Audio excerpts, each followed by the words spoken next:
The final sound Elias heard from the home he was born in was not the weeping of his mother's portrait on the wall, nor the groaning of the old house settling its bones. It was the solid, definitive click of the oak door's bolt, slid home by his brother's hand. The sound was as neat and merciless as the legal papers Marcus had produced, papers that smelled of city ink and betrayal. It was a sound that severed a life, cutting him away from the warm, loamy earth of the valley floor, the farm his father had bled for, and his father's father before him. He was adrift, an untethered boat pushed from a familiar shore into a cold, unknown sea.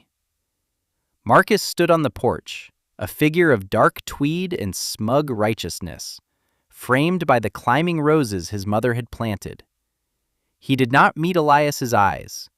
Instead, he looked out over the fields, now his fields, as if already calculating the yield. He pressed a thin envelope into Elias's hand. The paper was crisp, offensively new. "Father would have wanted you to have a start," Marcus said, his voice as devoid of warmth as a winter stone. It was not a kindness.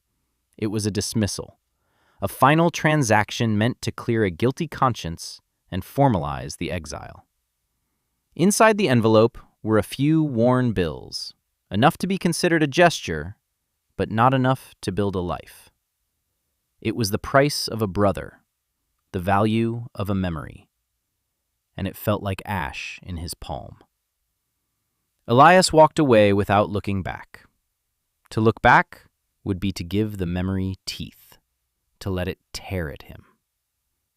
He walked until the familiar scent of cut hay and river mud was replaced by the thin, sharp air of the high country. The town was a clutch of houses huddled against the wind, and its people watched him pass with the kind of pity that feels more like judgment. He went to the land agent's office, a dusty room that smelled of stale tobacco and forgotten deeds. The agent, a man named Gable whose face was a roadmap of busted deals, looked at the meager pile of bills on his desk and gave a theatrical sigh. "For this," Gable said, tapping the money with a yellowed finger, "there is one option, and it is not an option so much as a punishment." He unrolled a map, pinning the corners with heavy inkwells. His finger landed on a blotch of dark shading on the far northern edge of the territory, a place that seemed to bleed off the map's edge into blank paper. "Stony Hill," the agent said, the name itself a warning. "North-facing slope, mostly granite shelf and scrub pine. The wind up there in the winter will peel the skin from your bones. They call it the widow's sorrow, because the last man who tried to make a go of it left his wife a widow before the first snow." Elias looked at the dark patch on the map. It was a place defined by what it was not.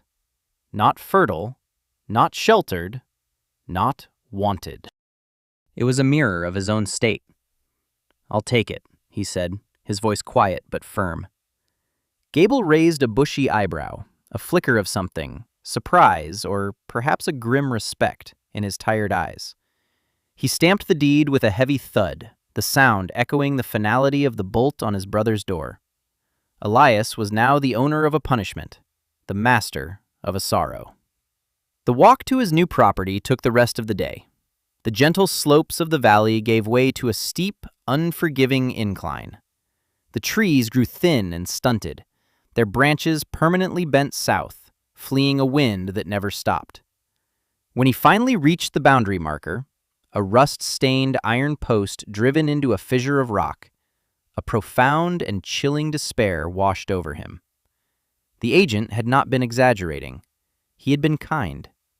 The land was not soil, but a graveyard of stones. Granite bones pushed through a thin skin of acidic earth where only moss and wiry, bitter grasses could survive.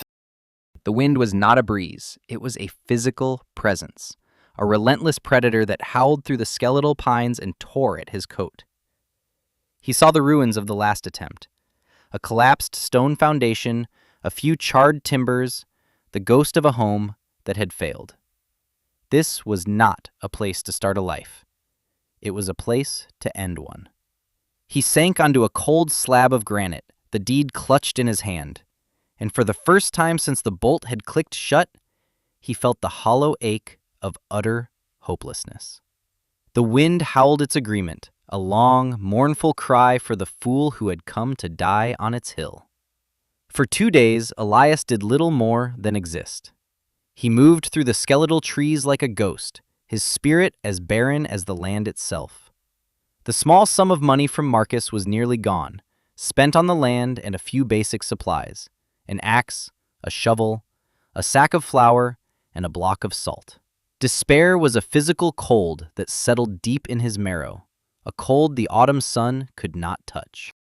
On the third morning, he forced himself to move, driven by the primal, animal instinct to simply survive. He began clearing the rubble from the old collapsed foundation, thinking he might at least use the stones to build a windbreak, a small, pathetic shelter to huddle within. The work was brutal. The stones were heavy, interlocked with the stubborn roots of long-dead shrubs. His hands, soft from years of farm work that was more about soil than stone, were quickly blistered and raw. He worked with a grim, mechanical rhythm, his mind blessedly empty, focused only on the weight of the next rock, the ache in his lower back. It was while prying a large, flat cornerstone from the earth that his shovel struck something that was not rock. It made a dull, hollow sound. Curiosity, the first flicker of any emotion other than grief, stirred within him. He dug around the object, his raw fingers scraping at the compacted soil. He unearthed a small, oilskin-wrapped bundle, wedged deep into a cavity beneath the stone. It had been placed there with intention, a secret buried with the failed home. With trembling hands, he unwrapped the oilskin. The material was cracked with age, but had done its job. Inside was a small, leather-bound journal, its cover stamped with the faint initials A.V. Albrecht Vogel. His great-grandfather. A name he knew only from stories. A man who had come from the old country. A stonemason by trade who, the family legend said, could build a hearth that would warm a house for a week with a single fire. He had been dismissed by his own sons as a teller of tall tales, a man whose ways were outdated. Elias opened the journal. The pages were filled with a dense, spidery script in a language he barely recognized, the German of his ancestors. But alongside the script were diagrams, detailed and precise drawings that spoke a universal language of engineering and physics. He could not read all the words, but he understood the drawings. They did not show a normal cabin. They showed a structure built on a lie, a deception against the cold. The foundation was a complex labyrinth of channels and pillars. A fire was not to be built inside the living space, but in a small, stone-lined box on an exterior wall. The diagrams showed the path of the smoke and heat. Drawn from the firebox, it would not go up a chimney. Instead, it would be pulled through the network of channels under the main floor. A slow, meandering journey. The floor itself was not to be wood, but massive, flat slabs of slate resting on the pillars. The heat would saturate the stone, turning the entire floor into a single, massive, radiant body. A final channel would then vent the cooled smoke out a low chimney on the opposite wall. It was a hypocaust, a technology ancient Romans had used, but adapted here with rustic genius for a northern wilderness. His great-grandfather called it a steinatum, the stone breath. The journal described how a small, hot fire of dense hardwood, burned for just a few hours, would heat the stone mass enough to radiate a gentle, even warmth for days. It required far less wood than a conventional fireplace, which wasted most of its heat up the chimney. It was a system designed for a place exactly like this, a place of relentless cold, where stone was abundant and wood was a precious commodity to be conserved. A desperate, impossible hope began to kindle in Elias's chest. It was a flicker against the howling wind of his despair, but it was there. This journal was not just a curiosity. It was a blueprint for survival. It was a voice from the past, telling him that this barren rock was not a grave, but an answer. The folly was not the land. The folly would be to ignore the wisdom buried within it. The decision, once made, settled in his soul with the weight and permanence of granite. He would not build a windbreak. He would build the Steinatum. He would honor the ghost of his great-grandfather and wager his life on the forgotten knowledge scribbled in a faded journal. The first task was to excavate. He was no longer just clearing rubble. He was digging the very lungs of his future home.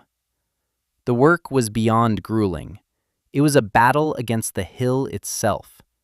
He dug into the slope, carving a flat terrace for the cabin's footprint. His shovel rang against stone with every strike. He used a heavy pry bar to wrestle boulders from the earth, his muscles screaming in protest. Every evening he would collapse onto his bedroll, his body a symphony of aches, his hands a bloody mess of torn blisters and deep cuts. But every morning he would rise before the sun, heat a little water for coffee, and return to the fight. Next came the stone. The land, once his curse, now revealed itself as his primary resource. A short, treacherous climb up the slope led him to a slate outcropping, where layers of the dark gray rock had been split and lifted by millennia of frost cycles. Here, he became a quarryman. Using wedges and a heavy sledgehammer, he learned to read the grain of the rock, to find the cleavage planes where it would split cleanly. It was agonizingly slow. For every one perfect flat slab he managed to free, 10 would shatter into useless shards. He dragged the heavy slabs down the hill one by one, using logs as rollers, his body straining with every inch of progress. The pile of slate grew with geological slowness, a testament to his sheer, stubborn will. The townsfolk, hearing of his strange project, would sometimes ride up the track to have a look. They would see a lone, gaunt figure wrestling with enormous stones, digging a strange grid of trenches into the ground. They saw madness. His brother Marcus came once, accompanied by 2 of his new, prosperous-looking friends. They stood at the edge of the clearing, their fine coats and polished boots a stark contrast to Elias's dirt-caked clothes and ragged appearance. Marcus surveyed the scene, the deep trenches, the piles of rock, with an expression of profound disdain. "What in God's name are you building, Elias?" he asked, not with curiosity, but with the tone of a man confronting an embarrassing relative. "Tunnels for marmots? A root cellar with no house?" His friends chuckled, a cruel, easy sound that the wind carried away. Elias did not stop his work. He was mixing mortar in a shallow pit, a mixture of the clay he had painstakingly dug from a seam near the creek, sand, and horsehair he'd collected from the droppings of their passing horses. "I'm building my home," Elias said, his voice flat, not looking up from his work. "A home with no fireplace? A home sunk into the ground like a grave," Marcus scoffed. "You're a fool. You're digging your own tomb up here. This will be your legacy, not the family farm, but this pile of rocks. Elias's folly." The name was spoken, and it hung in the air. His friends laughed again, louder this time. The name spread through the valley like a weed. Elias's Folly became the local shorthand for any hopeless, misguided project. The mockery was a constant, invisible pressure. There were days when their laughter echoed in his mind, when the sheer weight of the stone and the loneliness of his task threatened to crush him. He would look at the half-finished labyrinth of stone and wonder if they were right. Was this the act of a desperate genius or a broken mind? In those moments, he would pull out the journal, trace the elegant lines of the diagrams with a dirty finger, and feel the conviction return. He was not building for them. He was building for the winter. And the winter, he knew, did not mock. It only judged. He laid the foundation walls, then built the short, stout pillars that would support the floor. A forest of stone no more than 2 feet high. He meticulously shaped the air channels, ensuring they were smooth and sloped just so, allowing for the perfect draft. Finally, the day came to lay the floor. This was the most critical part. The great slate slabs, some weighing hundreds of pounds, had to be moved into place and set perfectly level upon the pillars, their edges sealed tight with his clay mortar. It was a task for 3 men, but he was only one. He built a crude lever system with a long, stout pine log and a boulder for a fulcrum. It was dangerous, precarious work. More than once, a slab slipped, threatening to crush his hands or feet. But slowly, painstakingly, one by one, the stones were set into place, forming a solid, dark, unbroken surface. The floor was done. The heart of the house was built. Only then did he begin to raise the walls of the cabin around it.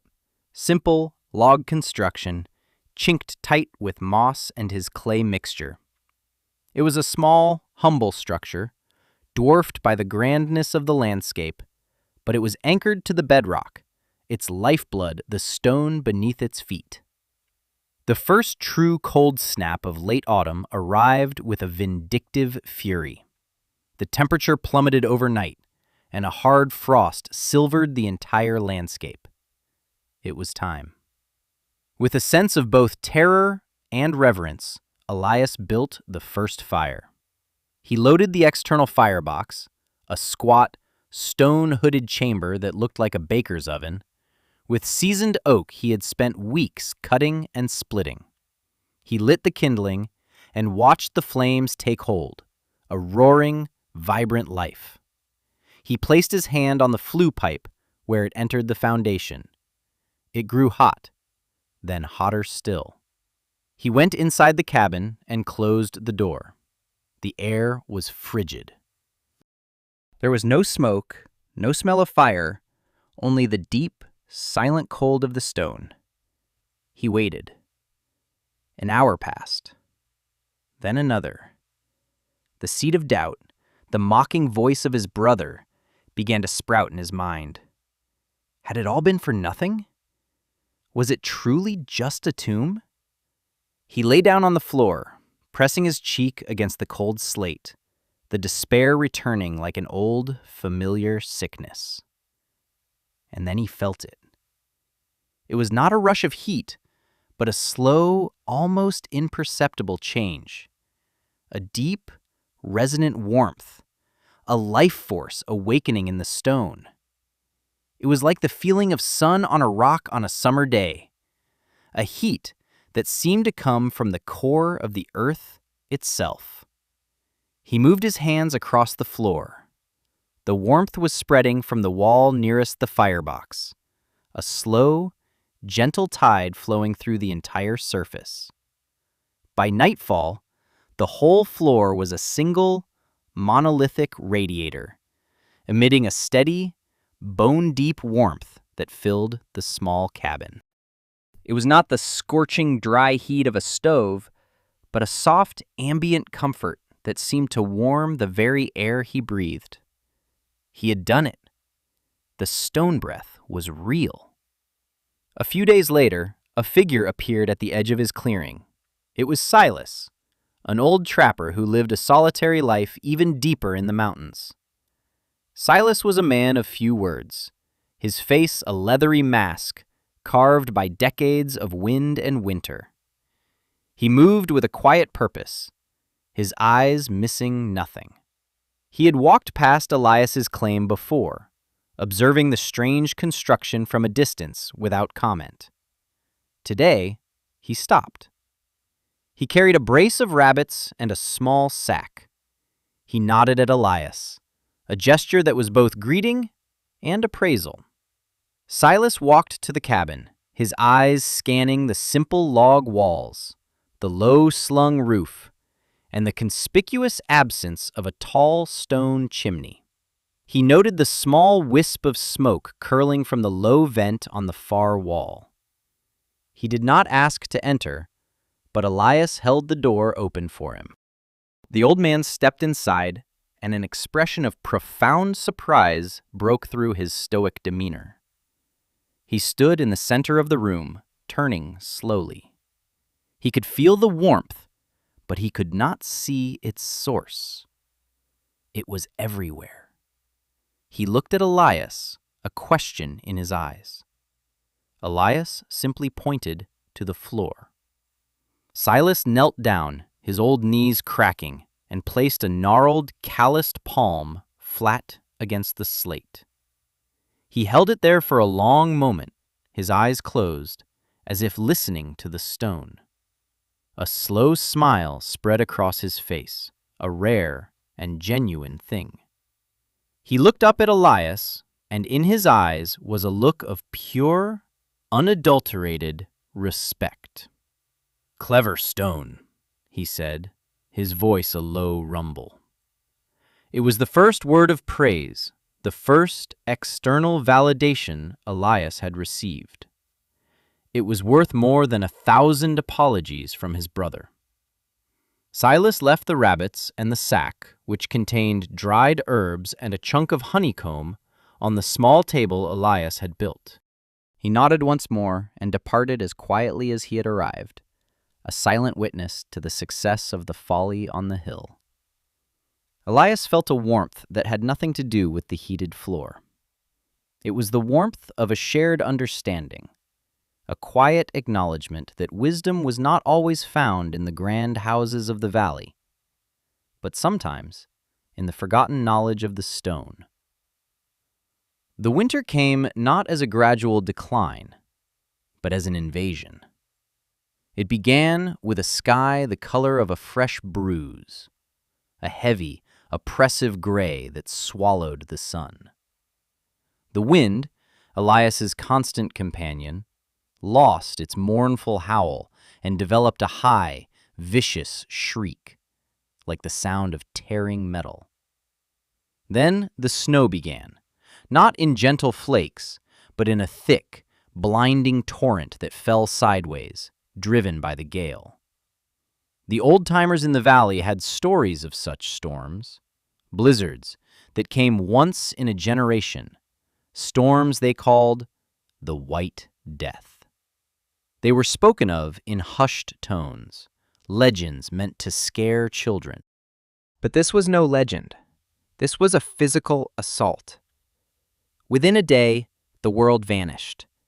The landscape was erased, buried under a shifting, seamless blanket of white.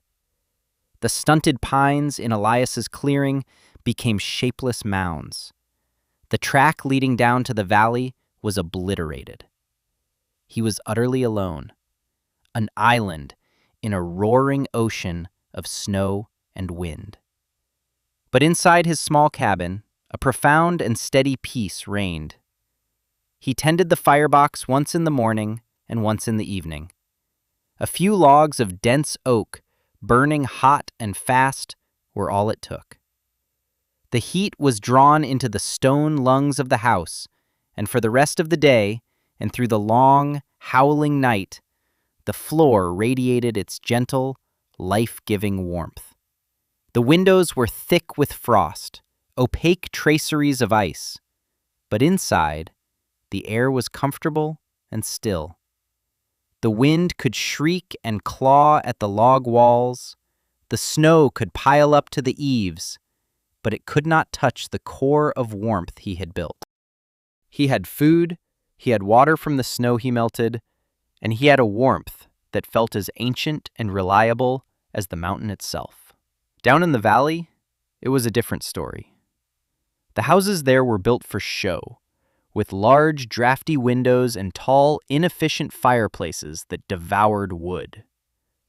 In the first days of the storm, the mood was one of novelty. Families huddled by their fires, telling stories. But the storm did not relent. It intensified.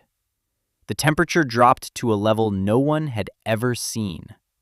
The cold was a physical entity, an infiltrator that found every crack, every gap in the insulation. The great fireplaces, once symbols of prosperity, became ravenous beasts. Wood piles that were meant to last a month were gone in a week. Men risked their lives fighting through the drifts to their wood sheds, only to find the journey back to the house nearly impossible. Marcus's grand farmhouse, the largest in the valley, was the first to fall. It was built with modern pride, featuring a new iron furnace in the basement that was supposed to be the pinnacle of efficiency. But in the unprecedented cold, a crucial pipe froze and burst. The furnace died. Within hours, the vast, high-ceilinged rooms became iceboxes. The family huddled in a single room, burning furniture in their decorative marble fireplace. The heat immediately sucked up the chimney, offering little comfort. The cold was relentless. Frost began to creep down the inside of the walls. Panic set in. They were trapped in a beautiful, expensive, freezing tomb. Marcus, his pride shattered by the chattering of his children's teeth, knew there was only one place to go. The place he had mocked. The folly. The tomb his brother was digging. The journey was an act of supreme desperation. Marcus wrapped himself and his wife and 2 small children in every blanket they owned and stumbled out into the teeth of the blizzard. The wind tore at them. The snow blinded them. The half-mile journey up the slope to Elias's cabin took them nearly 2 hours. They fell more than they walked, crawling at times, driven by the terror of freezing to death within sight of salvation. When they finally stumbled into the small clearing, they could barely see the cabin for the snow drifted against it. It looked more like a part of the landscape than a house. Marcus, his face a mask of frozen tears and desperation, beat on the solid wood door with a numb fist. Elias opened the door to a scene of utter misery. His brother, the man who had cast him out, stood there, a specter of ice and fear, holding his shivering wife while his 2 children huddled behind him, their faces blue with cold. For a single, fleeting moment, Elias felt a surge of bitter triumph. He could have shut the door. He could have reminded Marcus of his mockery, of the name folly. He could have savored the reversal of their fortunes. But looking at the terrified faces of his niece and nephew, any thought of vengeance evaporated, replaced by a simple, profound human duty. He said nothing. He simply stood aside and held the door wide open. The family stumbled inside, collapsing on the floor, their bodies racked with violent shivers. The change in environment was instantaneous and shocking. They had come from a world of screaming wind and biting cold into a bubble of absolute stillness and pervasive, gentle warmth. There was no fire to see, no stove to huddle around, yet the warmth was everywhere, rising from the very floor they lay upon. Marcus looked around the small, simple room. his eyes wide with disbelief. It was a sanctuary. Elias moved with quiet competence. He removed their frozen outer layers, wrapped the children in dry wool blankets, and heated broth on his small cook stove. He did not speak of the past. He did not ask for an apology. He simply offered them the grace of his hearth, the shelter he had built with his own 2 hands. Within the hour, more refugees arrived. A family from down the road, their woodpile exhausted. Then another. Soon the small cabin was filled with people, the very people who had whispered and laughed at his strange project. They sat on the warm stone floor, their faces a mixture of exhaustion, gratitude, and awe. They looked at the bare walls, the simple furniture, and then at Elias, moving quietly among them, offering what little food he had. They were inside Elias's folly, and it was the warmest, safest place they had ever been. When the storm finally broke after 5 long days, the valley was a changed place. The sun shone on a world of brilliant, deadly white. The cost of the blizzard was immense. Livestock frozen in the fields. Barns collapsed under the weight of the snow. Several homes were rendered uninhabitable by burst pipes and frost damage. The community was humbled, stripped bare by the power of the winter. As people began to dig out, a new social order began to emerge. The measure of a man was no longer the size of his land or the grandeur of his house, but the wisdom he possessed to survive. Marcus approached Elias as his family prepared to leave the cabin. The arrogance was gone, replaced by a hollowed-out shame. He tried to press a wad of money into Elias's hand. "For the food," he said, his voice thick, "and for everything. You should come back, Elias. The farm, it's half yours. It always should have been." Elias looked at the money, then at his brother's face. He gently pushed his hand away. "Keep your money, Marcus," he said, his voice calm and devoid of malice. "You'll need it to repair your house. And I have a home. I built it right here." The refusal was not an act of revenge, but a statement of fact. He no longer needed what Marcus had. He had discovered something far more valuable on this forsaken hill: self-sufficiency, resilience, and a peace that could not be bought or sold. The power dynamic between them had been irrevocably altered. Marcus was the one in need, the one whose foundation had cracked. In the weeks and months that followed, a steady stream of visitors made their way up the slope to Elias's cabin. They no longer came to mock. They came to learn. They would step inside and marvel at the constant, silent warmth. They would put their hands on the floor with a sense of wonder. Elias, patient and generous, would take them outside and show them the firebox. He would unroll the delicate, brittle pages of his great-grandfather's journal and explain the principles of the steinatem, the stone breath. He taught them how to read the stone, how to split the slate, how to build the channels that would carry the lifeblood of the house. He was no longer the valley fool. He was its teacher. The name Elias's Folly died out, replaced by a new one, spoken with reverence: Hearthstone Cabin. It became a landmark, a symbol of a new way of thinking. People began to see the land differently. The rocky slopes were no longer worthless, but quarries of potential warmth. The harsh winter was no longer just a threat, but a teacher of sound engineering. That spring, several families began to build new homes or retrofit old ones, with Elias guiding them. They built smaller, smarter, digging into the hillsides, using the earth's own insulation and the stone's thermal mass.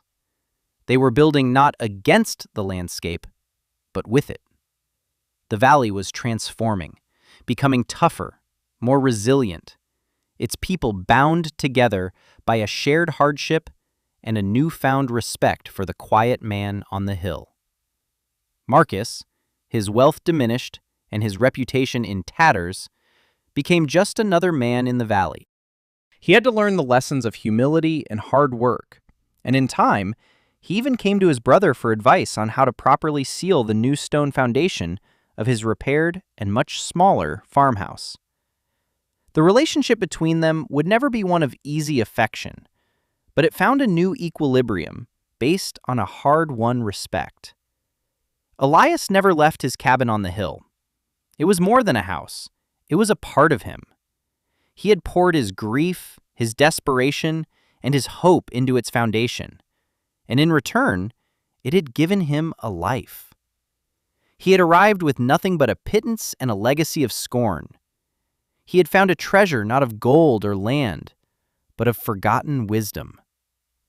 Standing in his doorway, feeling the steady, reliable warmth rise from the stone beneath his feet, he understood the profound truth his great-grandfather had known.